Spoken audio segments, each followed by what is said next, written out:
மட்டும்தான், சிதம்பரத்தில் மட்டும்தான் அனைவரையுமே காண்பதற்கென்று மூலவரே இல்லம் தேடி வரக்கூடியவர்கள். ஏனென்றால் ஆடி மாதத்தில் எப்படி மாரியம்மனாக இருக்கக்கூடியவர் இல்லம் தேடி வருகிறாளோ அதே போல் சிவபெருமான் இல்லம் தேடி வரக்கூடிய இந்த நன்னாளிலே உலகத்தில் இருக்கிற அத்தனை பேருமே, ஏனென்றால் சிவபெருமான் எப்படியும் சோதனைக்குரியவர் தான், சோதனைப்படுத்தி தான் அவர்களுடைய பக்தியை மிகவும் மிகவும் பக்தியை அவர்களுடைய பக்தியை சோதித்து சோதித்து தான் அவர் மிகவும் பிடித்து விட்டால் அவர் அருகே வைத்துக் கொள்வார். அப்படி பல பல பேர் இருக்கிறார்கள். நந்தனார் இருக்கின்றார், நந்தியை விளக்கி காட்சி கொடுத்தார். நந்தனார் ஒரு ஈன குலத்தில் பிறந்தவர் என்பதற்காக அச்சர்கள் அவருக்கு ஆர்த்தி காட்டவில்லை என்பதற்காக தேவர்களை வரவழைத்து ஆர்த்தி காட்டினார். அப்படியெல்லாம் பல மகிமைகளை புரிந்தவர் தான் சிவபெருமான். மற்றும் அல்லாமல் திருஞான சம்பந்தருக்கு தாயார் மூலமாக பாலை கொடுத்து தன் அருகே வைத்துக் கொண்டார். எப்பொழுதும் புகழ் பாடிக்கொண்டிருக்கணும், இப்படி அவருடைய கையில் இருக்கக்கூடிய இந்த ஓசையாகப்பட்டது எப்பொழுதும் ஒலித்து கொண்டிருக்க வேண்டும் என்று கைலாயத்திற்கே அவருக்கு மனம் முடித்து கைலாயத்திற்கே அழைத்து சென்றவர். திருநாவுக்கரசருக்கு அப்பர் பெருமானுக்கு 80 வயது கடந்த பிறகுதான் மோட்சத்தை கொடுத்தார். அப்படி பல சோதனைகளை கொடுத்து நாவுக்கே அரசர் என்று அவரை புகழும்படி செய்தார். ஏனென்றால் சிவனை வணங்கியவர்களுக்கு ஒரு பொழுதுமே தீங்கு எப்பொழுதுமே வருவதே இல்லை. பிணி நீக்குவோர் மட்டுமல்ல, நாய தர்மத்திற்கு தான் வாழ வேண்டும் என்பதை கற்றுக் கொடுக்கக்கூடியவர். அப்படி அடக்கி கொண்டே போகலாம். மாணிக்க வாசகர்களுக்கு எத்தனை சோதனை கொடுத்தும் தன் உள் வைத்து கொண்டார். இன்றைய தினத்திற்கு மாணிக்க வாசகர் பாட்டு பாடதான் அப்படிப்பட்ட சிவபெருமானே வெளியில் வருவார். நடராஜ ரூபத்துடன் மாணிக்க வாசகர்கள் பாட அவர் வெளியில் வருவார். ஏனென்றால் தாழ்த்தப்பட்டதோ அப்படி அல்ல. சுந்தரர் மணமேடையில் திருமணத்திற்கென்று அமர்ந்திருக்கக்கூடியவரை அழைத்து கொண்டு வந்து, நீ எனக்கு மட்டும்தான் பாட்டு பாட வேண்டும், உன்னுடைய கானத்தை நான் கேட்டுக்கொண்டே இருக்க வேண்டும் என்பதற்காக சுந்தரரை தனக்குள்ளே வைத்துக் கொண்டார். அப்படி இப்படிப்பட்டவர்களுடைய 4 பெருமானும் முன்னோக்கி செல்ல பின் வருவார். எப்பொழுதும் எத்தனை சிவன் ஆலயங்களிலும் இதிலிருந்து நாம் என்ன தெரிந்து கொள்கின்றோம்? சிவபெருமானை வணங்கக்கூடிய பக்தர்களுக்கு தான் முக்கியத்துவம், சிவனுக்கு அல்ல.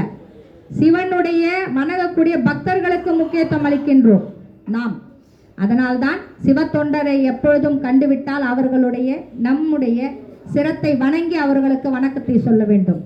முடிந்தால் நம் கையில் இருக்கக்கூடிய பொருளை அவர்களுக்கு உணவாக கொடுத்தால் பெரும் பாக்கியம் அது. அப்படியெல்லாம் நடக்கப்பட வேண்டிய இந்த பெருமாளுடைய தினம், இன்றைய தினத்திற்கு மார்கழி பௌர்ணமி தினத்திற்கு அங்கு அரஹர மகாதேவா என்று திக்கெங்கும் ஒலித்து கொண்டே இருக்கும். சிவபெருமான் அனைவருக்கும் இருக்கிறார். அவரை இப்பொழுது இங்கு அழைக்கலாம். என்ன பண்ணல்லவா என் தாயும் அல்லவா,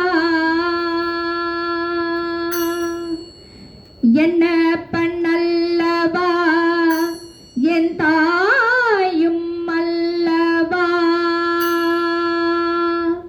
நீ என்ன பண்ணல்லவா என் தாயும் அல்லவா,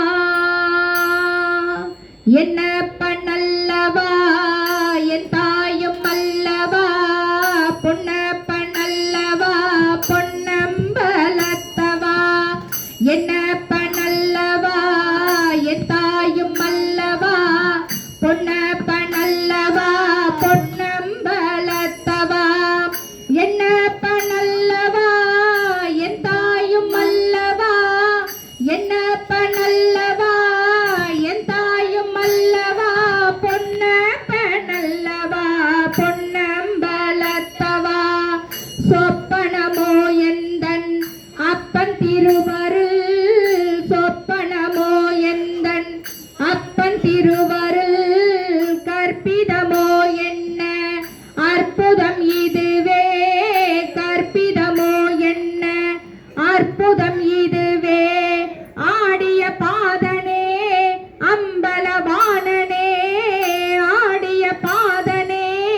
பொன்னப்பனல்லவா பொன்னம்பலத்தவா என்னப்பனல்லவா என் தாயும் அல்லவா பொன்னப்பனல்லவா பொன்னம்பலத்தவா என்னப்பனல்லவா என் தாயும் அல்லவா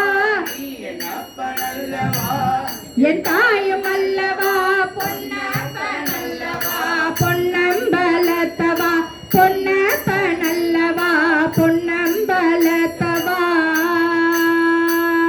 ஓம் நம சிவாய. திருச்சிற்றம்பலம். இன்றைய தினத்திற்கு அவருடைய பெருமைகளை கூடுவதற்கென்ற இந்த பாக்கியம் எனக்கு கிடைத்திருக்கின்றது. அனைவர்களுக்குமே நன்றி.